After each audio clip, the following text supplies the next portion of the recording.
गेल्या काही दिवसांमध्ये आत्महत्येच्या दुर्दैवी आणि क्लेशदायक बातम्या आपण सातत्याने ऐकत असतो। गाझियाबादमध्ये तिहेरी आत्महत्येचं प्रकरण आपण ऐकलेलं आहे। त्याशिवाय अनेक वेळा कॉलेजेसमध्ये IIT सारख्या उच्च शिक्षण देणाऱ्या संस्थांमध्ये किंवा अगदी लहानातल्या लहान 16-17 वर्षांच्या टीनेजर्स मुलांमध्ये सुद्धा आत्महत्येचं प्रमाण हे वाढलेलं आपल्याला दिसतंय। आणि आज लोक इतक्या मोठ्या प्रमाणावर कोणत्याही छोट्याशा कारणावरून मृत्यूला का कवटाळतात, किंबहुना एकंदरीतच या समाजाचं मानसिक आरोग्य कसं आहे। काही दिवसांपूर्वी आपण पाहिलं की लोकलमध्ये एखाद्या छोट्याशा भांडणावरून कोणाचा तरी जीव घेण्यापर्यंत प्रकार घडतायत, जे सर्वसाधारणपणे काही वर्षांपूर्वी आपल्याला दिसत नव्हते। अलीकडे मात्र सर्वसामान्यांच्या मानसिक आरोग्याची चर्चा तितकीशी होत नाहीये, परंतु त्याच्याशी संबंधित सर्व प्रश्न आपल्याला रोज भेडसावत आहेत। आणि याविषयीच गप्पा मारण्यासाठी आपल्या सोबत आहेत डॉक्टर प्राची संभाजी शारदा। प्राचीने यापूर्वी मेंटल हेल्थवरती अभ्यास केलेला आहे आणि विशेषतः कोविड सारख्या कठीण काळात महाराष्ट्र सरकारसोबत त्यांनी मानसिक आरोग्यासंदर्भात काही सल्लामसलती केलेल्या आहेत।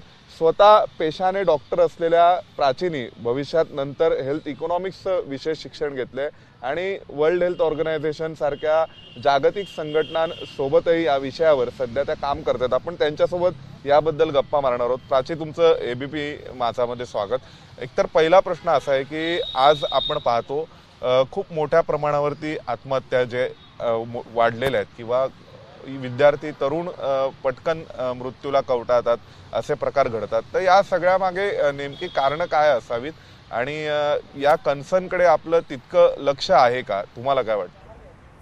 थँक्यू सुमेश, मला इथे गप्पा मारण्यासाठी बोलवण्यासाठी। आणि या विषयावरती बोलायचं झालं तर पहिली गोष्ट म्हणजे इंडियाला suicide capital of the world असं म्हटलं जातं। सगळ्यात जास्त सुसाईड्स आपल्या स्कूल लेवलला आणि एज्युकेशनल इन्स्टिट्यूट्समध्ये थ्रू स्टुडंट्स होत आहेत। म्हणजे जर का बघायला गेलं तर यूथमध्ये सगळ्यात जास्त सुसाईड सध्या होत आहेत आणि ह्याच्या मागची कारणं बरीच आहेत, जसं की अनएम्प्लॉयमेंट किंवा अकॅडमिक प्रेशर्स किंवा पिअर प्रेशर किंवा सोशल मीडियामध्ये थ्रू कंपॅरिझन करणं आणि त्याच्यामधून काही ट्रिगर्स निर्माण होणं। द होल सोसायटी अप्रोच तसा झालेला आहे की आता लोनलीनेस पण वाढत चाललेला आहे काही यूथमध्ये। तर टोटली बघायला गेलं तर इंडियामध्ये youth is actually 27% 27.2 to 27.3% of the population आपलं यूथ आहे।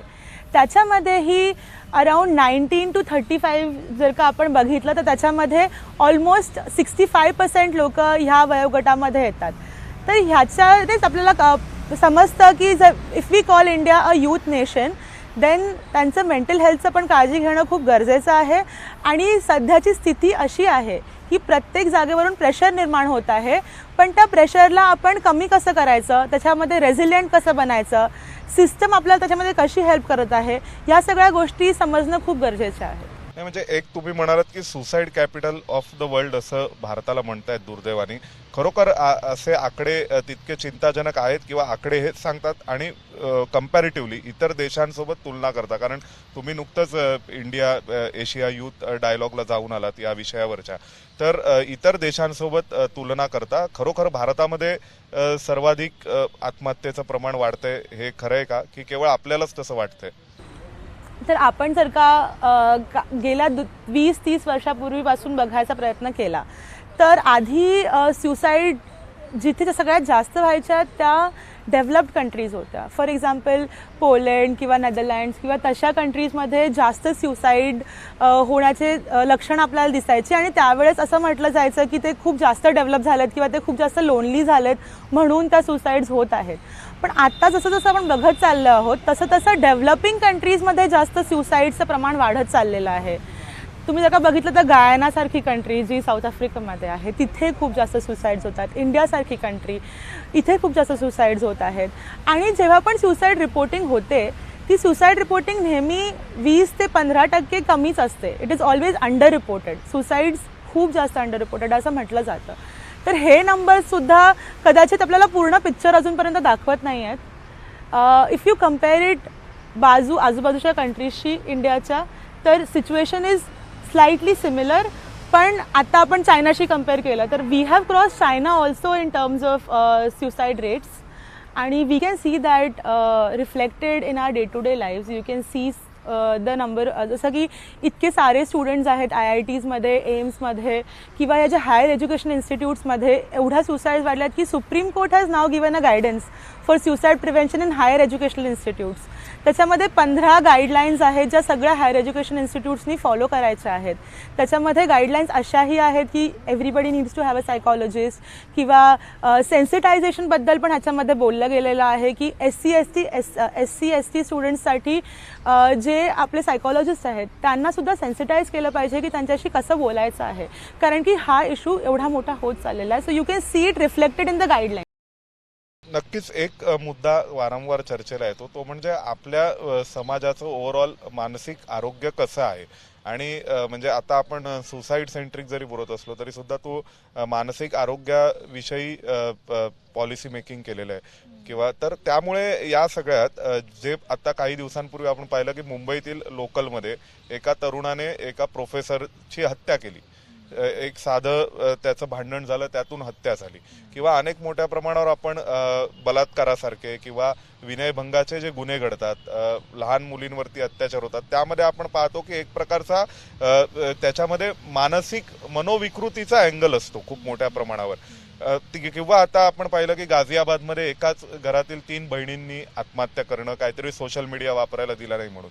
तर या सगळ्या पार्श्वभूमीवर समाजाच्या मानसिक आरोग्याकडे दुर्लक्ष होत आहे का, किंवा समाज कुठल्या तरी स्थित्यंतरातून जातोय, भारत म्हणून आपण एका स्थित्यंतरातून जातोय, पण आपलं जे सामाजिक जडणघडण आहे किंवा जी मनोभूमिका आहे ती अजून तयार झालेली नाहीये का या नव्या स्थित्यंतरासाठी? Very interesting question. ॲक्च्युली मी नेहमी म्हणते की महाराष्ट्रामध्ये, स्पेसिफिक टू महाराष्ट्र जर का मी बोलायचा प्रयत्न केला तर मला खूप क्लिअर 2 सेपरेट लाईन्स दिसतात त्याच्यामध्ये. एक तर जेव्हा मी यूथसाठी, समजा मी अर्बन यूथसाठी काम करते, तिथूनचे क्वेश्चन्स, तिथूनचं जडणघडण, तिथूनची मेंटॅलिटी कम्प्लिटली डिफरंट आहे, त्यांचे प्रॉब्लेम्स कम्प्लिटली डिफरंट आहेत. जसं जेव्हा मी गव्हर्नमेंट ऑफ महाराष्ट्रामध्ये होते तिथे मी प्रकल्प प्रेरणा म्हणून एक प्रोजेक्ट होता, त्याच्यावरती काम करायचे, जो मोस्टली फार्मर सुसाईड्सवरती होता. आता तिथूनच्या यूथचं मेंटल हेल्थ बघितलं तर तो खूप वेगळी. तिथे इको एन्झायटी आहे भरपूर, जी रिसेंट इयर्समध्ये खूप वाढलेली आहे. फॉर एक्झाम्पल की पाऊस पडणार आहे की नाही, माझं पीक उगणार आहे की नाही, ही जी फायनान्शियली रिलेटेड इको एन्झायटी आहे ती तर खूप जास्त आहे. कम्पेअर्ड टू सिटीमध्ये जास्त करून बर्नआउट आहे, प्रेशर्स आहेत, एन्झायटीज आहेत, कारण की लाईफ खूप फास्ट झालेली आहे. आणि एक जो बाहेर पडण्याचा जो मार्ग होता, फॉर एक्झाम्पल आपण संध्याकाळी जाऊन सगळ्या फ्रेंड्ससोबत बसून बोलायचो, आपले जे काही त्रास आहे, जे काही आपल्याला मनामध्ये वाटतं आहे, जे काही प्रेशर्स आहेत, त्यांना बाहेर पडण्याचा एक रस्ता होता. आता काय झालेलं आहे, प्रत्येकजण वेगवेगळ्या सिटीजमध्ये गेलेला आहे, प्रत्येकजण कामासाठी दुसऱ्या कंट्रीजमध्ये जात आहे. त्याच्यामुळे जे तुमचं सोशल कनेक्शन होतं, जे तुमच्या समाजाशी तुमचं जे कनेक्शन होतं ते तुटत चाललेलं आहे. त्याचा लोनलीनेस त्याच्यामध्ये खूप वाढलेला आहे. आणि प्लस सोशल मीडियाचा पण इम्पॅक्ट होतो. तर 3-4 गोष्टी अशा टायअप करून जर का आपण यूथ मेंटल हेल्थकडे बघितलं तर ते खूप मल्टी मोडल आणि मल्टी डिटर्मिनंट असं आपल्याला दिसतं. आता सोशल मीडियाचा उल्लेख केला म्हणून जी गाझियाबादची केस खूप गाजली सुसाईडची, ती सोशल मीडिया त्याला कारणीभूत ठरला होता, आपण पाहिलं. आता अनेकदा आपण म्हटलं की इंटरनेटमुळे जग जवळ आलं, आपण मित्रांसोबत नियमितपणे बोलू शकतो, हजारो किलोमीटरवर असणाऱ्या आपल्या आप्तस्वकीयांसोबत आपण व्हिडिओ कॉलवर बोलू शकतोय. पण असं असताना सुद्धा खरोखर जग जवळ आलंय की सोशल मीडियामुळे माणूस अधिक एकटा होत चाललाय आणि त्यामुळे अशा प्रकारचे मेंटल हेल्थ क्रायसिस आपल्याला दिसत आहेत समाजात? तर सोशल मीडियावरती बोलायचं झालं तर खूपच एक इंटरेस्टिंग आता आपण घटना बघत आहोत ग्लोबली सुद्धा, की बरेच देश beginning from Australia in December 2025 त्यांनी सोशल मीडिया बॅन केलेला आहे अंडर 18 टीनेजर्ससाठी, अंडर 16 मुलांसाठी. आणि आता तेच फॉलो करत आहेत. मलेशियाने सुद्धा अशी अनाउन्समेंट केलेली आहे की ते सोशल मीडिया बॅन करणार आहेत. फ्रान्सने सुद्धा असं एक बिल पास करण्याचं ठरवलेलं आहे. तर Germany is also following the suit. तर we really need to see की खरंच सोशल मीडिया विलन आहे का, की जे हार्म लूप्स आणि जे AI यूज होत आहे सोशल मीडियासाठी. फॉर एक्झाम्पल जर का मी एक रील बघितली तर नेक्स्ट मला सगळ्या त्याच रील्स दिसतात. बरेच वेळा असं होतं की एखाद्याशी माझं भांडण झालं समजा, तर मला अशा रील्स दिसतात ज्याच्यामध्ये की हां दुसरे तुमचं वाईट करण्यासाठीच तुललेले आहेत, दुसरे असं करतात. आणि कॉन्स्टंटली जेव्हा तुम्ही त्या रील्स बघत राहता तेव्हा तुमचं एक परसेप्शन तयार होतं त्या गोष्टीबद्दल किंवा त्या it is called a harm loop. It is called in social development language it is definitely called a harm loop where you get inside that loop आणि तुम्ही त्याच्यामध्येच डूम स्क्रोल करत राहता. डूम स्क्रोल म्हणजे तुम्हाला माहिती आहे की मला स्टॉप करायचं स्क्रोलिंग, पण तुम्ही कंटिन्यू करत राहता ते. तर आता युनिसेफ सुद्धा एक नवीन सेमिनार घेऊन येत आहे ज्याच्यामध्ये I am going to be a participant as a sense maker. त्याच्यामध्ये ते जगातल्या सगळ्या यूथला, प्रत्येक कंट्रीमधल्या यूथला एका प्लॅटफॉर्मवरती घेऊन येत आहेत आणि तिकडे हे डिस्कशन्स चाललेले आहेत की exactly social media ban is good or bad and is it required in today's day and age. Now coming to the Ghaziabad incident that you mentioned. Ghaziabadच्या इन्सिडेंटमध्ये ॲक्च्युली खूप बारीकीने ऑब्झर्व केलं पाहिजे आपल्याला की झालं आहे काय एक्झॅक्टली. ॲक्च्युली आपल्या इकडे न्यूज अशा प्रकारे रिपोर्ट होते की असं वाटतं की प्रत्येक सुसाईड एक ट्रिगरच आहे. प्रत्येक वेळेस असं वाटतं की काहीतरी आत्ता झालं म्हणून ही सुसाईड घडली. जसं गाझियाबादच्या प्रकरणामध्ये सांगितलं होतं की कोरियन गेममुळे होत आहे किंवा कोरियन पॉपमुळे होत आहे, खूप इन्व्हेस्टेड आहेत, पण त्याच्यामागे कितीतरी घटना होत्या. त्यांनी शाळेत जाणं बंद केलं होतं, फायनान्शियल प्रेशर होतं, पेरेंटल प्रेशर होतं. There were several things related to that which were completely ignored. आणि मीडियामध्ये ज्या प्रकारे ती पूर्ण घटना दाखवली गेली की त्या मुलीचं घर दाखवलं गेलं, तिचे पेरेंट्स दाखवले गेले, तिचं सुसाईड नोट दाखवलं गेलं, तिचा चेहरा दाखवला गेला. तर WHO has given guidelines to the media on reporting mental health issues and on reporting suicides. I think they really need to be followed. We really need to understand what these guidelines mean. आणि त्याच्यामध्ये असं clearly mentioned आहे की तुम्ही विक्टिमचा चेहरा दाखवू नका, तुम्ही त्यांचं घर दाखवू नका, त्यांच्या पेरेंट्सला तुम्ही मीडियामध्ये दाखवू नका, त्यांची सुसाईड नोट दाखवू नका. हे काहीही फॉलो होत नाही आणि ह्याच एक्झॅक्टली गोष्टी दाखवून त्या गोष्टीला एक सेन्सेशनलाइज करून त्याला एक ट्रिगर बनवून म्हणून सुसाईडला दाखवलं जातं. नक्कीच, म्हणजे मी या मुद्द्याकडे मला यायचंच होतं की आपण एक इंटरेस्टिंग गोष्ट पाहिली अशी की पूर्वीच्या काळी आजच्यापेक्षा सामाजिक भेदभाव जास्त होता, आजच्यापेक्षा महिला पुरुष असमानता जास्त होती, खूप वाईट कुरीती होत्या. म्हणजे आपण त्या जस्टिफाय करत नाही कुठल्याच प्रकारे. दुष्काळ पडायचा अधूनमधून, खूप मोठ्या प्रमाणावर लोकांना स्थलांतर करावी लागत होती. आजपासून अगदी 25-30 वर्षांपूर्वी लोकांना रेशनच्या दुकानावर रांगा लावाव्या लागायच्या साध्या गोष्टींसाठी. मग इतकं सगळं असून सुद्धा तेव्हाच्या काळामध्ये होत असलेल्या आत्महत्येच्या घटना या तुलनेने आपल्याला कमी दिसतात. आणि जसं आपण काळ म्हणून पुढे सरकतोय तसं प्रश्न बदलत आहेत निश्चितच, पण आत्महत्येच्या घटना वाढतात. तर आत्महत्येचं रिपोर्टिंग वाढतं किंवा आत्महत्या एक प्रकारे ग्लोरिफाय होत आहेत का अप्रत्यक्षरित्या या सगळ्यात? ओके, तर मला असं वाटतं की जे आपण कम्पॅरिझन करतो की एवढ्या वर्षापासून असं होत आहे आणि आत्ताच का एवढ्या वाढल्यात घटना, तर अगेन बरेच काही रिझन्स आहेत त्या गोष्टीसाठी. पण मला असं वाटतं की सगळ्यात महत्त्वाचं रिझन आहे सोशल कनेक्शन तुटणं. आत्ता जसं WHOने एक नवीन रिपोर्ट पण आणला आहे सोशल कनेक्शनबद्दल आणि talking about how social connection is the next important thing in mental health and how कसं लोनलीनेस इतकं जास्त अफेक्ट करतं आहे लोकांना की they are turning towards self harm आणि they are turning towards depression. So I think that also needs to be looked at somewhere. Earlier जेवढे पण प्रॉब्लेम्स होते आपल्याकडे लोक होती बोलायला, एक इमोशन्स बाहेर काढण्यासाठी, एक फिलिंग्स बाहेर काढण्यासाठी एक रस्ता होता. आता तो मार्ग कुठेतरी बंद होत चाललाय, एक आउटलेट ते बंद होत चाललंय मला असं वाटतं. आणि ते आउटलेट आता सोशल मीडिया झालंय, ते आउटलेट तुमचा फोन झालाय. आणि त्याच्यामुळे जे काही हार्म्स होत आहेत त्याला अजून बारकाईने स्टडी करण्याची खूप गरज आहे मला असं वाटतंय. कारण की हे जे रेव्होल्युशन झालंय, सोशल मीडिया रेव्होल्युशन आणि मोबाईलमध्ये इतकं टाइम स्पेंड करणं, हे गेल्या 10 वर्षात जास्त झालेलं आहे आणि त्याच्यामुळे एवढे स्टडीज अजूनपर्यंत कॅचअप नाही झाल्या. So exactly pointing out whether it is coming out of social media और लोनलीनेस और social connections still needs to be studied. एक आणखीन यालाच जोडून असा प्रश्न आहे की आता आपण पाहिलं की IIT सारख्या संस्थांमध्ये काही प्रकरणं आपण पाहिली की जातीय भेदभावामुळे आत्महत्या करावी लागली.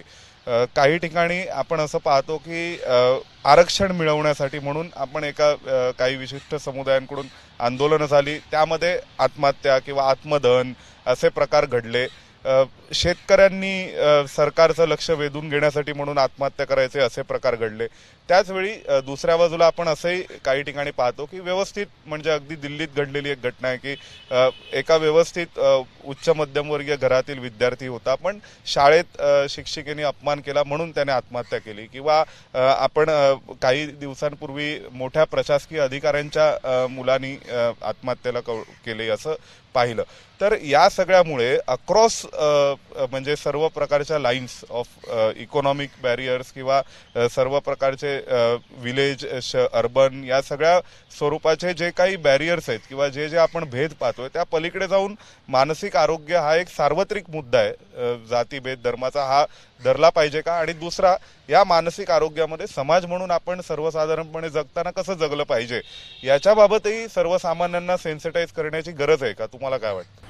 तर ह्याच्यामध्ये मला नेहमी दोन मुद्दे वाटतात. एक तर दरवेळेस असं म्हटलं जातं, आत्ताही कल्चरमध्ये असं म्हटलं जातं की जर का तुम्ही डिप्रेस्ड आहात, जर का तुम्हाला काहीतरी मानसिक आजार आहे तर you have to do something about it. तो तुमच्यामुळे झालेला आहे, तुम्ही टेन्शन घेतलेलं आहे, तुम्ही ओव्हरथिंक केलेलं आहे. हे जे इंडिव्हिज्युअल ब्लेमिंग आहे त्याच्यामधून बाहेर निघून थोडंसं आय थिंक एक इन्स्टिट्यूशनल लेवल आणि एक सिस्टम्स लेवलवरती विचार करण्याची खूप जास्त गरज आहे. मला असं वाटतं की मेंटल हेल्थ हा एक सिस्टम्स लेवल आणि एक पब्लिक हेल्थ इश्यू आहे, more than an individual level issue. तर हे जे कम्पॅरिझन आहे, जसं फॉर एक्झाम्पल मी खूप सिम्पल वर्ड्समध्ये तुम्हाला सांगितलं तर जेव्हा आपले सोल्जर्स बॉर्डर्सवर जातात in a line of fire, right, तर आपण त्यांना एक बुलेट प्रूफ जॅकेट देऊन पाठवतो नेहमी. तर ते बुलेट प्रूफ जॅकेट आपण का देतो? आपण असं तर म्हणत नाही ना की तू रेझिलियंट हो आणि तू जा तिकडे बॉर्डरवरती.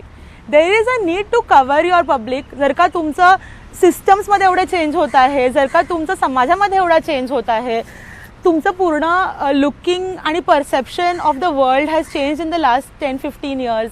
We have a generation alpha which is a digitally native generation. The generation gap has increase so much.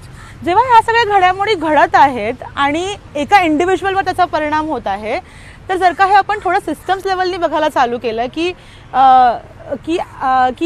ह्या घडामोडींना आपण कसं काय ॲट अ सिस्टम्स लेवलच फाईट करू शकतो. फॉर एक्झाम्पल जे आशाज आहेत, कम्युनिटी वर्कर्स आहेत, आता बरेच सारे असे मॉडेल्स चालू झाले आहेत जिकडे आपण कम्युनिटी मेंटल हेल्थबद्दल बोलत आहोत आणि not about going to a therapist straight away.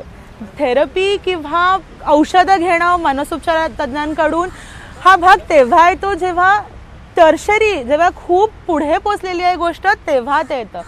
पण जर का आपण त्याला एका सामाजिक लेवलवरतीच आधीच ॲट अ कम्युनिटी लेवल आपण त्याला थांबवू शकलो, at a primary level, that is the most important thing right now in a systems level thinking. की पिअर टू पिअर सपोर्ट, की जर का तुम्ही शाळेमध्ये आहात तर त्याच्यामध्येच तुम्ही पिअर ग्रुप्स बनवा, एका मुलाला दुसऱ्याबरोबर पेअर करा, त्यांच्या एकामेकाच्या मानसिक आरोग्याचा जबाबदारी त्यांच्यावरती द्या. की जर का तू बघितलंस की हा रडत आहे तर त्याला जाऊन विचारणं तुझं काम आहे. दिस इज पिअर सपोर्ट. तर जेव्हा असे नेटवर्क्स तुम्ही एका सोसायटी लेवलवर बनवायला चालू करतात तेव्हा त्याच्यामध्ये ॲक्च्युअल फरक पडतो, rather than every individual going to a therapist, every individual going to a psychiatrist, which is a tertiary level thing. म्हणजे नक्कीच की प्रत्यक्ष बाहेरून मदत घेणं एका व्यक्तीने हा पुढचा टप्पा आहे. पण त्यापूर्वी समाज म्हणून आता यालाच जोडून एक मला प्रश्न विचारायचा होता की अनेकदा म्हणजे भेदभावाला सामोरं गेलं, जातीवरून टोमणे मारले गेले किंवा त्याच्या शरीरावरून टोमणे मारले गेले आणि त्यातून डिप्रेशनमध्ये गेला, आत्महत्या केली, असे प्रकार घडतात. म्हणजे जिथे आपण एका बाजूला सोशल कनेक्ट नाही म्हणून माणसं मानसिकदृष्ट्या खच्ची होत आहेत असं म्हणतो, दुसऱ्या बाजूला सोशल किंवा सोसायटीच जिथे जबाबदार ठरते लोकांना मानसिकदृष्ट्या पराभूत करण्यासाठी किंवा पराभूत मानसिकतेत नेण्यासाठी. तर इथे आपल्याला काही धोरणात्मक विचार करण्याची गरज आहे का? अभ्यासक्रमापासून ते ओव्हरऑल शासकीय प्रत्यक्ष कायदे नियमांच्या अंमलबजावणीमध्ये सुद्धा आणि लोकांची मानसिकता घडवण्यामध्ये सुद्धा. ऑफकोर्स एक मला तर नेहमी असं वाटतं की मेंटल हेल्थ अवेअरनेस कॅम्पेन, जसं आपल्या इंडियामध्ये पोलिओ कॅम्पेन झालं जिकडे अमिताभ बच्चन येऊन म्हणाले की 2 बूंद जिंदगी के, आणि ते सगळ्यांना लक्षात आहे. आजही आपल्याला ते पोलिओ कॅम्पेन लक्षात आहे. त्याच प्रकारे एक मेंटल हेल्थ कॅम्पेन होण्याची गरज खूप जास्त आहे. इंडियासाठी, कारण की आपल्या इथे आता सध्या आपण बघत आहोत की ट्रीटमेंट गॅप, निम्हॅन्सचं जे 2016मध्ये रिपोर्ट आला होता त्याच्यामध्ये आपल्याला दिसत आहे की mental health treatment gap is 84%. म्हणजे ज्या लोकांना मानसिक आजार आहेत त्यांना ट्रीटमेंटच मिळत नाही आहे 84% लोकांना.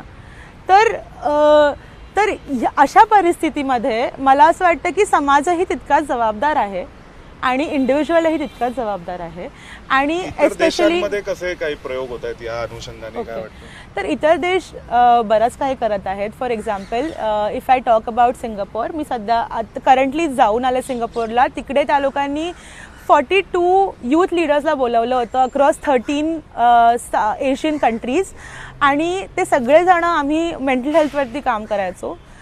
तर इट वॉज अ वेलनेस आणि mental health kind of youth leadership conclave, आणि तिकडे बऱ्याच आयडियाजची देवाणघेवाण झाली. तिकडे सिंगापूरमध्ये आम्हाला एका जागेवर घेऊन गेले होते जो एक यूथ मॉल होता. तर त्याच्या ग्राउंड फ्लोअरवरती इट इज फॉर प्रॉफिट सगळे इंडिव्हिज्युअल्स, तुम्ही जेनझी जे काही यूथ ब्रँड्स आहेत त्या लोकांना दिलेलं, आणि जे सेकंड फ्लोअर आहे त्याचं ते कम्प्लिटली मेंटल हेल्थसाठी होतं. तर तिथे सांगताना त्यांचा what was the thought behind it is, जे लोअर सोशो इकॉनॉमिक ग्रुप्समधून जी मुलं येतात त्यांना घरी जायचं नसतं बरेच वेळेस.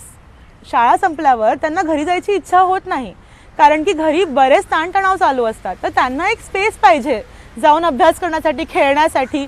तर ही एक नीड होती. आणि दुसरी नीड होती की मेंटल हेल्थमधून आपण स्टिग्मा कसा कमी करायचा. म्हणजे जे मेंटल हेल्थवरती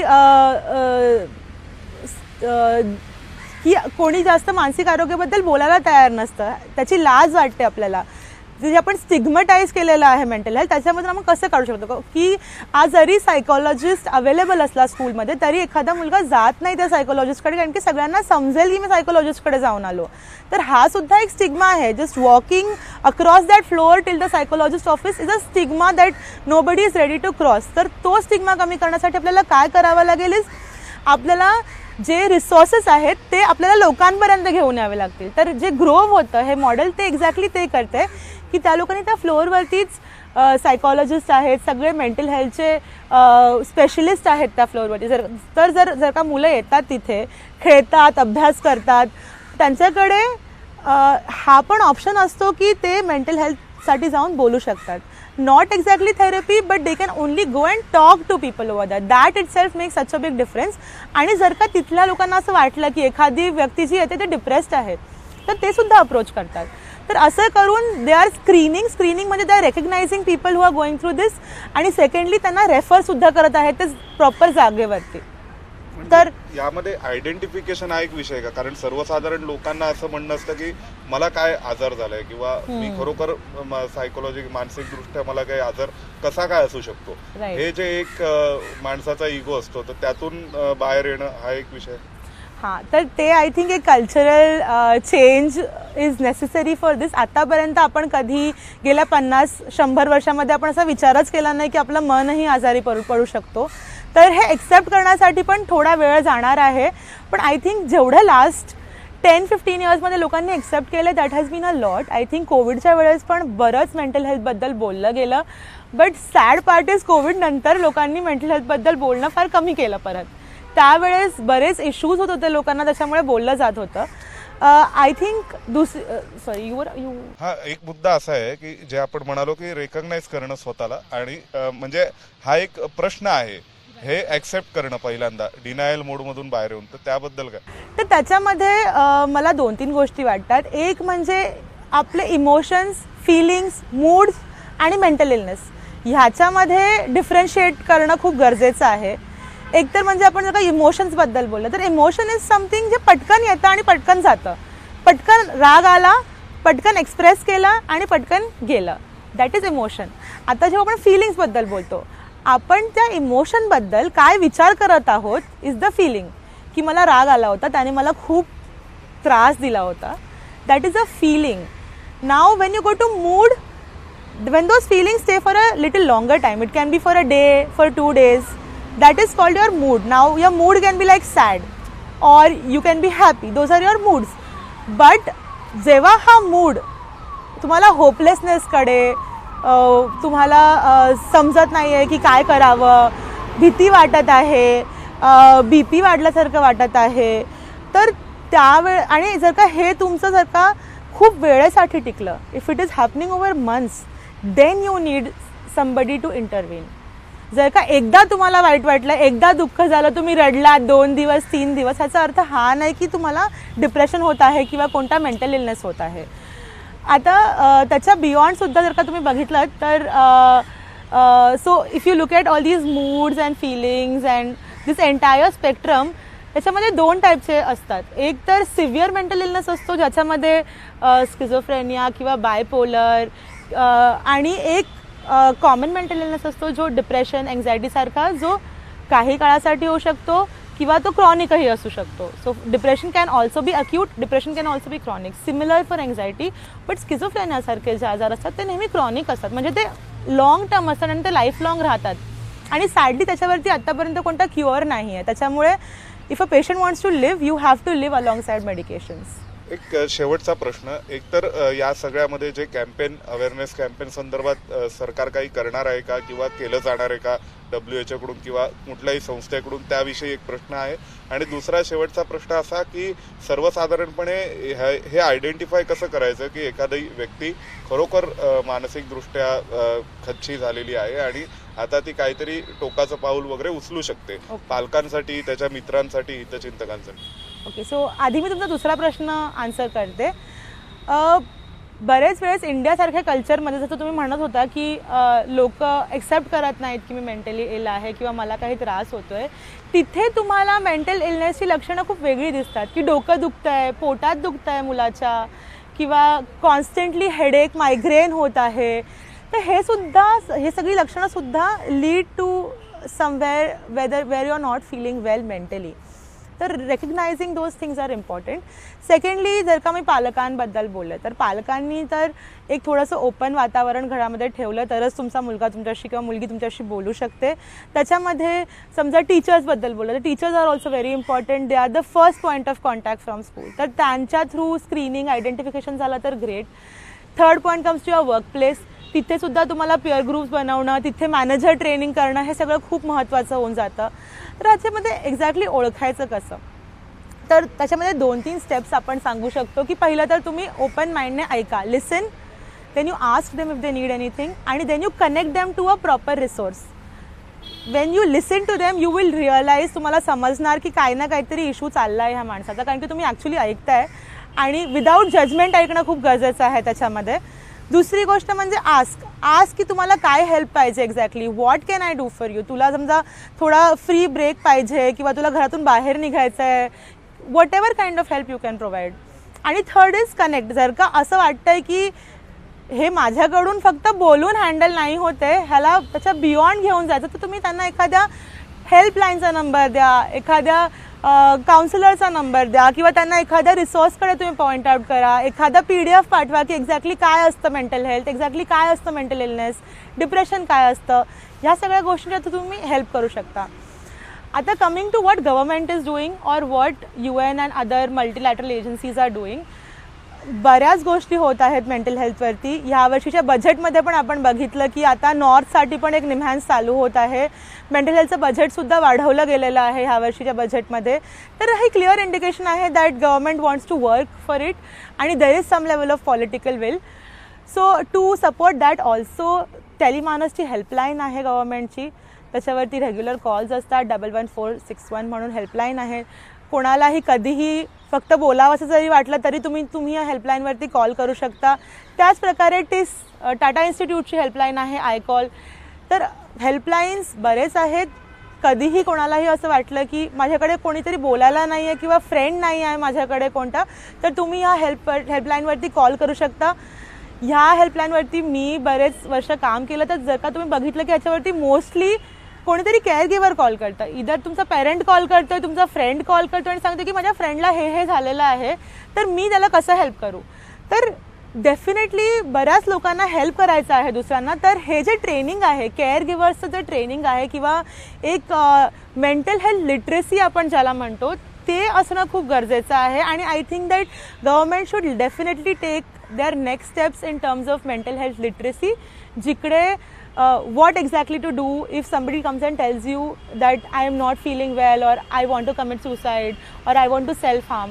अशा वेळेस तुम्हाला रिस्पॉन्ड कसं करायचं आहे ह्याचं ट्रेनिंग घेणं किंवा आपल्या रेग्युलर सिटिझन्सला हे ट्रेनिंग देणं, टीचर्सला देणं, स्कूल स्टुडंट्सला देणं, एम्प्लॉईजला देणं हे ट्रेनिंग खूप गरजेचं आहे. धन्यवाद. आपल्या सोबत होत्या डॉक्टर प्राची शारदा संभाजी, ज्यांनी सविस्तर सांगितलेलं आहे की कशा प्रकारे मानसिक आरोग्याशी संबंधित सर्व प्रश्नांना आपण वेळीच ओळखणं, त्यावर उपाय करणं ही आज सामाजिक गरज झालेली आहे आणि लवकरात लवकर आपण सगळेच जण आपापल्या परीने यामध्ये काही ना काहीतरी योगदान नक्की देऊ शकतो, हे देखील तिने आपल्याला सांगितलेलं आहे. पुन्हा एकदा धन्यवाद प्राची तुझे. आणि आपल्याला सर्वांना हा एपिसोड नक्की आवडला असेल. आपण लाईक करा, कमेंट करा आणि निश्चितच आपल्या सगळ्यांनाच अशा प्रकारे जागरूक करण्यासाठी जास्तीत जास्त शेअर करा. व्हिडिओ जर्नलिस्ट वेद पांडेसह सोमेश कोलगे, एबीपी माझा, नवी दिल्ली. एबीपी माझा, उघडा डोळे बघा नीट.